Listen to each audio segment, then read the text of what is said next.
नमस्कार, प्रणाम भोजपुरिया भैया लोग। और सब बताएं कैसे बानी रउआ सबे। उम्मीद करता नहीं रउआ सब ठीक ठाक होखा भैया, और हमहू ठीक बानी। तो स्वागत बाटे आप सबके राइटर विजय बागी के चैनल पर। और आज उपस्थित बानी भैया रउआ सबके बीच में लेके भोजपुरी लव सॉन्ग। बहुत बढ़िया गीत के रचना कैले बानी। बस एक नया म्यूजिक बनवावत तानी या बढ़िया से गायकी करतनी तो गाना 100% रील पर वायरल होखी भैया। तो चलिए देर न करते हुए मैटर के शुरुआत कइल जा कि कैसे ये गीत के गावे के बा, का एकर धुन बा, का लय बा। लेकिन वीडियो स्टार्ट कर से पहले भैया एगो बात बतावल चाहब।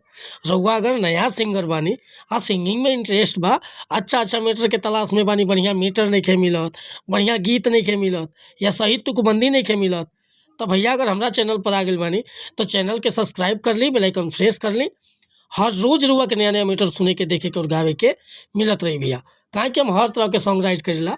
Sad song, love song, orchestra song, धोबी गीत, पूर्वी गीत, निर्गुण गीत, चाहे सीजनली कोनो प्रकार के मीटर रुआ चाही, बेहिचक रुआ कॉल या व्हाट्सअप कर सकीले।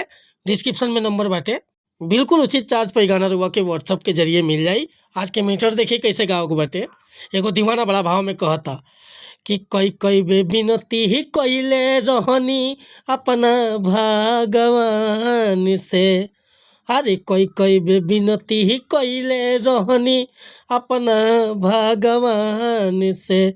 आ हमरे ला उतारल बारू तू सोना हो परी आसमान से। हमरे ला उतारल बारू तू सोना हो परी आसमान से। जिंदगी भर प्यार करब हम बढ़ के अपना जान से।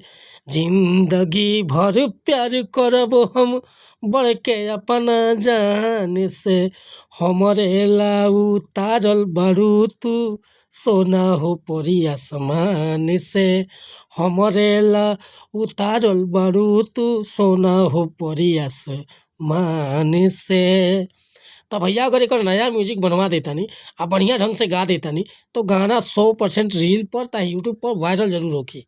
अगर ई मीटर पसंद बा, फुल गीत लिखवावे के चाहतनी तो बिल्कुल उचित चार्ज पे गाना रुआ के व्हाट्सअप के जरिए मिल जाई।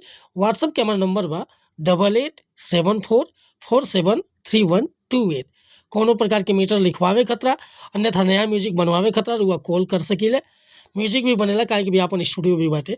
तो बिल्कुल उचित चार्ज पर म्यूजिक भी रुआ के मिल जाई। अगर वीडियो पसंद आइल हो तो एगो लाइक करब, कमेंट करब। आ चैनल पर पहली बार आइल होखिम तो चैनल के सब्सक्राइब कर ली। मिला तानी फिर से अगला वीडियो में कुछ नया गाना के साथ। तब तक अनुमति चाहतानी। जय हिंद, जय भारत, जय भोजपुरी समाज।